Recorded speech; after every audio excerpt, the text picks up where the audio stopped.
Why do people in prison think better than you? Wait, before you close this video thinking I've lost my mind, let me explain.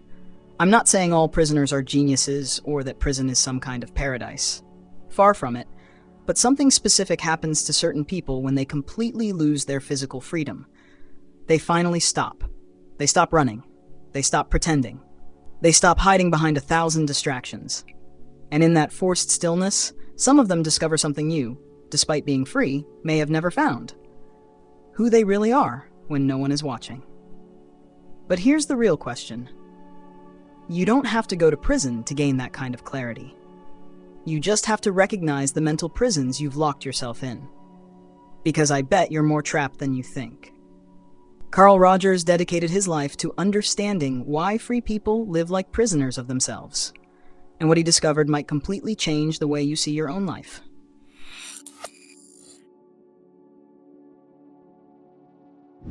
Do you know that feeling of always performing? Of waking up each day and putting on a mask before you even brush your teeth? That's your first prison. The prison of performance. You probably spend more time thinking about how you appear than how you actually feel. More time choosing what to post on social media than living real moments. More time worrying about the impression you make on others than discovering who you are when you're alone. Carl Rogers noticed that most of us live in a play where we were never given the script. So we invent a character we think others will like, and then spend our whole lives trying to make that performance convincing. The problem is, you've worn the mask for so long that you've forgotten what your real face looks like underneath it. Think about it. How many times today did you say, "I'm fine," when you weren't? How many times did you pretend to agree with something your heart rejected? How many times did you swallow your truth because it wasn't the right moment, or they wouldn't get it anyway? Every time you did that, you added another bar to your mental prison. And now, you live trying to please everyone except yourself.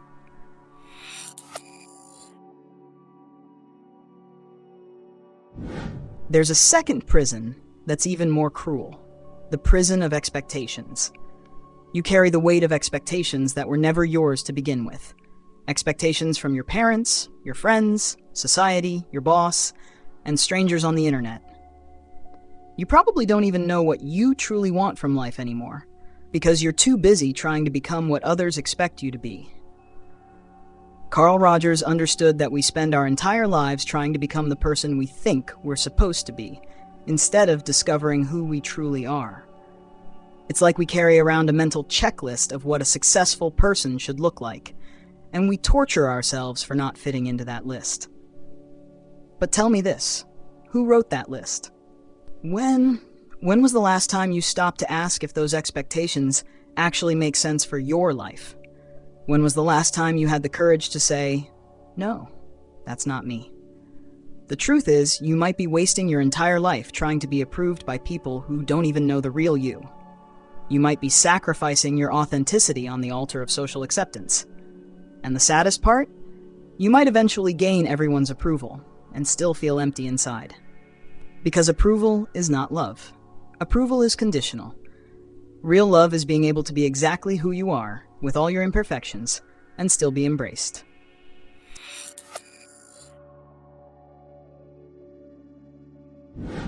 Rogers discovered something that might explain why you live inside these mental prisons. Fear. The fear of being rejected. The fear of not being loved. The fear that deep down, you're not as special as you hope to be. So you choose to live on the surface, only showing an edited version of yourself. You cling to the safety of the mask, even if it's suffocating you. You choose approval built on lies over the risk of being rejected for who you truly are. But here's what Rogers knew. You can't be truly loved unless you are truly seen.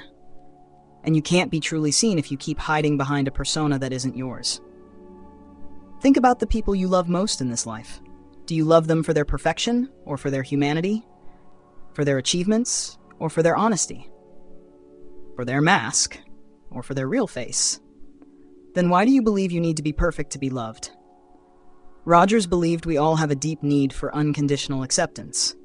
But how can you receive that kind of acceptance if you don't accept yourself first? How can you expect others to understand you if you constantly deny that understanding to yourself. You're afraid of being vulnerable because you confuse vulnerability with weakness. But Rogers knew vulnerability is courage, the courage to be seen, the courage to be real, the courage to be human.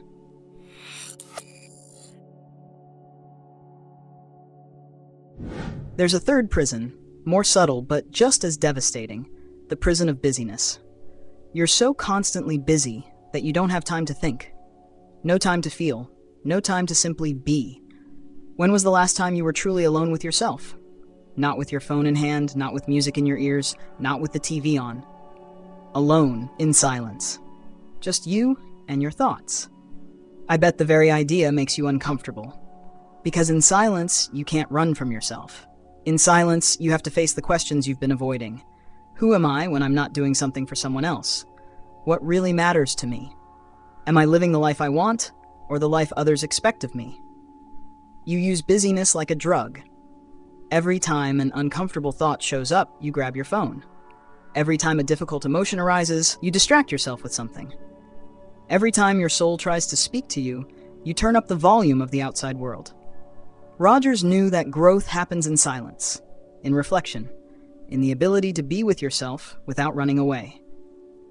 But you've made silence your enemy, when in truth, it should be your best friend.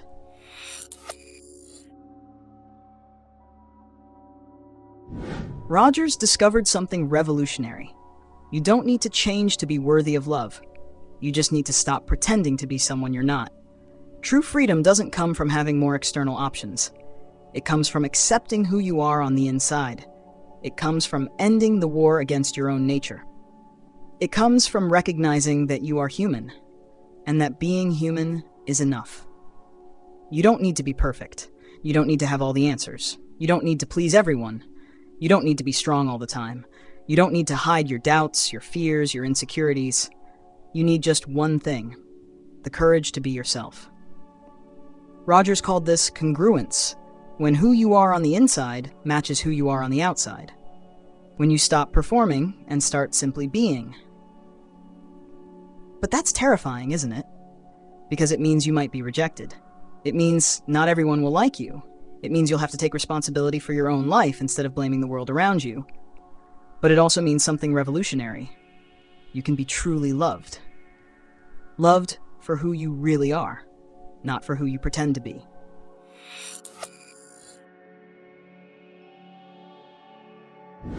If you've made it this far, chances are you recognized at least one of these mental prisons in your own life.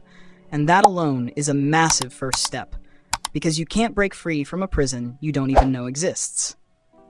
Rogers believed that change begins with awareness, not with judgment, not with criticism, but with a gentle, compassionate awareness of where you are right now. So here's a simple invitation. Today, pause for a few minutes and ask yourself, what mental prison have I locked myself into? Maybe it's the prison of perfection, where you don't allow yourself to make mistakes. Maybe it's the prison of approval, where every decision depends on someone else's opinion. Maybe it's the prison of comparison, where you're never enough. You don't need to escape all your prisons at once. Rogers knew that real change happens one step at a time, with patience and self-compassion. Maybe today you can do one small revolutionary thing. Make a decision based on what you truly want, not what others expect. Speak a truth, even if it's different from the crowd, or simply admit to yourself that you're not okay when you're not okay. These small acts of authenticity are like tiny keys that unlock your mental prisons. And each key you use makes you just a little more free.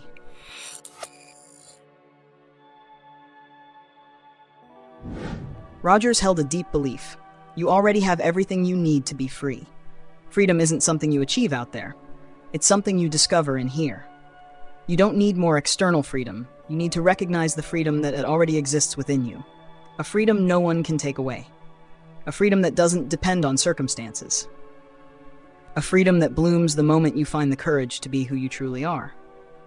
The people in prison who find mental clarity don't find it because they're imprisoned. They find it despite being imprisoned. They find it because they stop fighting reality and start working with it. And you can do the same without ever losing your physical freedom. You can stop fighting who you are and start working with who you are. You can stop trying to be the person you think you should be and start discovering the person you truly are. That's the kind of freedom Rogers offered. The freedom to be human, the freedom to be imperfect, the freedom to be yourself without apology.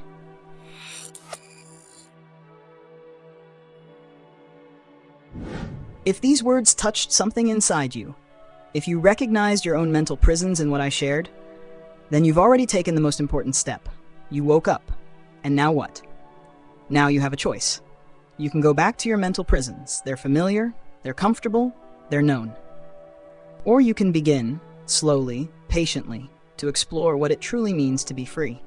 Rogers taught us that we don't need an external revolution. We need an internal one.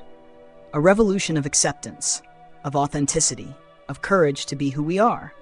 And you have that courage. You always have. Maybe you just forgot where you left it. If this video made sense to you, leave a like. It helps me keep creating content that can reach others the way it reached you. Share this with someone who might be living inside their own mental prisons. And subscribe to the channel to keep walking this path of self-discovery. Leave a comment and tell me, which of these mental prisons did you recognize most in yourself? Sometimes, just naming our prison is the first step to finding the key. And remember, you don't need permission to be free. You just need the courage to begin.